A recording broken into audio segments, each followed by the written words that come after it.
नमस्कार, मैं हूँ कैलाश और स्वागत है आपका कैलाश की कक्षा में। आज उस खबर पे बात करने वाले हैं, जो आज दोपहर से लेकर के हर न्यूज़ मीडिया में सुर्खियों में चल रहा है। बात हो रही है पाकिस्तान के में हुए ट्रेन हाईजैक की। प्लेन हाईजैक तो हम सुनते थे, लेकिन इस बार पाकिस्तान में एक ट्रेन हाईजैक हुआ है और वो हाईजैक किसने किया है, क्या वो घटना है, उसके बारे में हम देखेंगे। तो देखिए, ये सारे न्यूज़ मीडिया में यही खबर रहा है, ट्रेंडिंग पे चल रहा है ये न्यूज़ कि पाकिस्तान में एक ट्रेन हाईजैक कर लिया गया है। क्या है वो पूरा मामला, इसको हम देखते हैं। जो ट्रेन है, जो एक्सप्रेस है, उसका नाम है ज़फ़र एक्सप्रेस और इसको पाकिस्तान की ज़फ़र एक्सप्रेस में जो 182 बंधक है, उनको यात्रियों को बंधक बनाया गया और 20 सैनिकों को भी मारने की बात अब तक की जा रही है। देखिए, पाकिस्तान में जो बलूच विद्रोही हैं, उन्होंने ज़फ़र एक्सप्रेस ट्रेन को क्या कर लिया है, अगवा कर लिया और 182 से ज़्यादा यात्रियों को बलूच विद्रोहियों ने बंधक बना लिया है। बीएलए यानी कि बलूच लिबरेशन आर्मी ने इन्हें जान से मारने की धमकी भी दी है। जो बीएलए है, वो बीएलए की जो मजीद ब्रिगेड है, इनकी भी एक विंग होती है बीएलए की, संगठन का एक जो संगठन का नाम बीएलए है और उसमें जो मजीद ब्रिगेड है, उसने इस ट्रेन को हाईजैक किया है और इससे एक वीडियो भी इन्होंने जारी किया है। तो देखिए, ये वो पाकिस्तान है, यहाँ से वो ट्रेन निकला था और ये जाना था पेशावर वाले इलाके में। तो ये जो देख सकते हैं, इस इलाके में, इस जगह पे इस घटना को अंजाम दिया गया है। ये वो घटना जो जगह है वो कौन-सा, देखिए ये हमला आज हुआ है दोपहर में करीब 1 बजे क्वेटा से पेशावर वाले रूट पे। ये क्वेटा है और यहाँ से पेशावर वाला जो रूट है, यहाँ पे बीच में यहाँ पे बलूचिस्तान के बोलान जिले के माशकाफ इलाके में ये घटना को अंजाम दिया गया है बीएलए के लड़ाकों के द्वारा।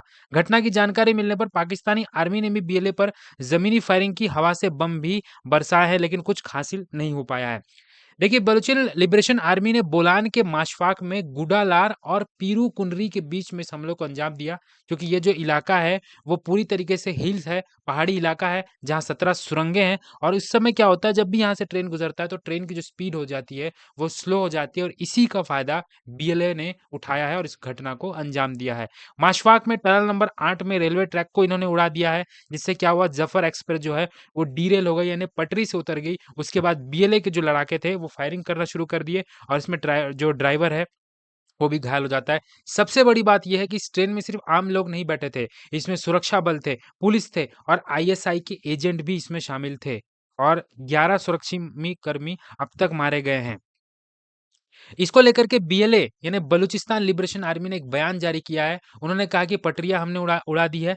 हमारे लड़ाकों ने माशकाव, धादर और बोलान में इस ऑपरेशन को प्लान किया था कि हमें ये प्लान करना है, ऐसा हम करने वाले हैं। तो इस जगह पर उन्होंने ऑपरेशन को प्लान किया, तो उन्हीं ने ही कहा है कि हमने रेलवे ट्रैक को उड़ा दिया है, इस वजह से जाफर एक्सप्रेस को रुकना पड़ा और उसके बाद हमारे लड़ाकों ने इस ट्रेन पर कब्जा कर लिया है और यात्रियों को बंधक बना लिया है। उन्होंने ये भी बताया कि बंधकों में पाकिस्तानी सेना है, पुलिस के लोग हैं, एंटी टेररिज्म फोर्स यानी एटीएफ है, आईएसआई के जो भी एक्टिव ड्यूटी कर्मचारी है, वो भी शामिल है, जो पंजाब की ओर जा रहे थे। साथ ही उन्होंने ये भी बताया कि जो महिलाएं हैं, जो बच्चे हैं, उन यात्रियों को उन्होंने छोड़ दिया है, सिर्फ पाकिस्तानी सुरक्षा बल के कर्मियों को बंधक बनाया गया, यानी जो महिलाएं बच्चे हैं उनको उन्होंने कहा है कि छोड़ दिया। साथ में उन्होंने ये भी बताया कि बीएलए की जो फिदाइन यूनिट है और मजीद ब्रिगेड है, वो इस घटना को अंजाम दे रही है और फतेह स्क्वाड एसटीओ जिराब इंटेलिजेंस विंग का इनको समर्थन प्राप्त है। उन्होंने ये कहा है कि अगर हमारे अगेंस्ट में कोई मिलिट्री ऑपरेशन होता है तो सभी बंधकों को क्या कर देंगे, वो लोग मार देंगे और इसका जो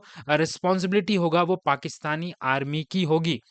इसके बाद पाकिस्तानी जैसे ये घटना की जानकारी मिलती है तो गवर्नमेंट क्या करती है, तुरंत इस इलाके की ओर ट्रेन को रवाना किया जाता है, सैनिक उसमें होते हैं। पाकिस्तान के मंत्री मोहसिन नकवी ने यह तक कह दिया कि हम ऐसे जानवरों से कोई समझौता नहीं करेंगे जो बेकसूर यात्रियों पर गोलीबारी कर रहे हैं। अब बात कर लेते हैं बीएलए है क्या चीज़। देखिए, सबसे पहले चीज़ तो मैं ये बता दूँ, आप पाकिस्तान के जो मैप में देखिए, ये काफ़ी बड़ा इलाका प्रोविंस है बलूचिस्तान का और यहाँ पर नेचुरल रिसोर्स बहुत है, मिनरल्स बहुत है और लेकिन इसका फ़ायदा जो होता है वो पाकिस्तान के दूसरे क्षेत्र के लोग जो है इसका फ़ायदा ज़्यादा उठा रहे हैं। यहाँ के लोग आज भी पुअर है, इनको बहुत ही गलत नज़रिए से देखा जाता है, इनका कोई डेवलपमेंट नहीं हो रहा है, इसी वजह से ये शुरू से अगेंस्ट में रहे हैं पाकिस्तान के।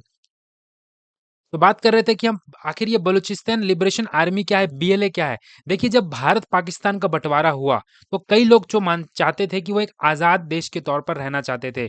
लेकिन क्या हुआ, उनकी मर्ज़ी के बिना उन्हें पाकिस्तान में मिला लिया जाता है, और जबकि जिसके बाद से बलूचिस्तान में सेना और लोगों का संघर्ष आज तक जारी है। 1947 के बाद से जो संघर्ष देखेंगे, ये उस समय से मान रहे थे कि हम एक अलग देश चाहते हैं, लेकिन उन्हें ज़बरदस्ती पाकिस्तान में मिला लिया गया, और देखेंगे कि पाकिस्तान में सेना और वहाँ के लोगों का हमेशा कॉन्फ्लिक्ट देखने को मिलता है। बीबीसी के मुताबिक देखें तो बलूचिस्तान में आज़ादी की माँग करने वाले कई सारे संगठन हैं, कई सारा ऑर्गेनाइज़ेशन आपको बलूचिस्तान में मिल जाएँगे, जो माँग कर रहे हैं कि हमें एक आज़ाद देश बनाया जाए, हमें आज़ाद किया जाए पाकिस्तान से। लेकिन उन सब जो ऑर्गेनाइज़ेशन है, उसमें सबसे ज़्यादा जो स्ट्रॉन्ग ऑर्गेनाइज़ेशन है, वो बीएलए है, बलूचिस्तान लिबरेशन आर्मी। और ये संगठन जो आया था 70 के दशक में अस्तित्व में आया था, और इसका जो प्रभाव है, वो 21वीं सदी में बढ़ गया है। बीएलए बलूचिस्तान को पाकिस्तानी सरकार और चीन से मुक्ति दिलाना चाहती है। उनका मानना है कि बलूचिस्तान के संसाधनों पर उनका हक है। जैसे कि मैंने बताया कि जो बलूच वाला इलाका है, जो बलूचिस्तान वाला इलाका है, वो बहुत ज़्यादा मिनरल्स वहाँ बहुत ज़्यादा है, और वो कहते हैं कि उनका संसाधनों पर उनका हक है। पाकिस्तान सरकार ने इस बीएलए को 2007 में एक आतंकी संगठन की सूची में शामिल किया था। तो जैसे मैंने बताया कि बलूच लिबरेशन आर्मी का जो गठन है 1970 के दशक में हुआ था। ये हमेशा से अलग देश की मांग करते हैं, और इसी को मांग करते हुए ये पाकिस्तान में ये हमला करते हैं, आतंकी हमला करते हैं, और आज भी जो हमला हुआ है वो इसी के लिए हुआ है कि हमें हमारी मांग जायज़ है, वो अब भी मान रहे हैं। देखिए, पाकिस्तान के अलावा ब्रिटेन और अमेरिका भी इस संगठन को आतंकी संगठन के रूप में मानते हैं। 1973 में जुल्फ़िकार अली भुट्टो जो थी, उन्होंने भारत, इराक और अफ़गानिस्तान और यहाँ तक कि जो सोवियत रूस है, उस पर बलूच लिबरेशन को समर्थन देने का आरोप लगाया था। इंडिया पे भी आरोप लगाया था कि आप इन बलूचों को सपोर्ट करते हैं। अब देखते हैं ग्लोबल टेररिज्म इंडेक्स जीटीआई में कि पाकिस्तान जो है वो सेकंड नंबर पर आता है। ये इंडेक्स जारी कौन करता है? ये इंडेक्स जारी करता है institute of economics and peace. ये कहाँ पर है? सिडनी में है। ये जारी करता है वैश्विक आतंकवाद सूचकांक, यानी ग्लोबल टेररिज्म अटैक, जो कि इसमें पाकिस्तान को सेकंड नंबर पे रखा गया है। पहले नंबर पर कौन है वो भी देखेंगे, और तीसरे नंबर पे सोच के देखिए सीरिया है। सीरिया से आगे रखा गया है पाकिस्तान को। जो पाकिस्तान का जो खैबर पख्तूनवा और बलूचिस्तान वाला जो इलाका है, वो वहाँ सबसे ज़्यादा आतंकी प्रभावित इलाके माने जाते हैं, सबसे ज़्यादा अफेक्टेड एरिया माना जाता है। पूरे पाकिस्तान का इलाके का, पूरे पाकिस्तान देश का 90% जो अटैक होता है, वो इसी क्षेत्र में देखने को मिलता है। रिपोर्ट में तहरीक-ए-तालिबान पाकिस्तान को लगातार दूसरे साल पाकिस्तान का सबसे खतरनाक आतंकी संगठन बताया गया है। 2024 में इस ग्रुप ने 482 हमले किए थे, जिसकी वजह से 500 से ज़्यादा लोगों की मौत हो गई थी, और 2013 के मुकाबले 91% ज़्यादा था। यानी 2023 से 24 में और ज़्यादा इन्होंने हमला किया था। ये वो इंडेक्स है। देखिए, इंडेक्स में सबसे पहले नंबर पर जो देश है, ये है वो अफ्रीका कॉन्टिनेंट में देखेंगे बुर्किना फासो, ये है। और उसके बाद सेकंड नंबर पे है पाकिस्तान, और तीसरे में आता है सीरिया। यानी मैंने ये इस रिपोर्ट को देखने से पहले मैंने ये सोचा था कि सीरिया तो आगे होगा, लेकिन यहाँ पाकिस्तान आगे है। चौथे पे माली है, नाइजर है, नाइजीरिया है, सोमालिया है। ये वो सारे देश अफ्रीका के हैं। उसके बाद इज़राइल को भी माना गया, अफ़गानिस्तान भी। इंडिया कहाँ पर है? इंडिया भी देखिए 14th पोज़ीशन पर इंडिया भी यहाँ पर आता है। तो ये वो सारा मसला था।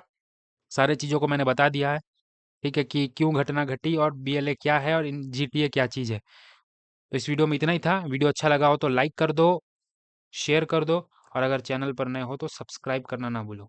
थैंक्स।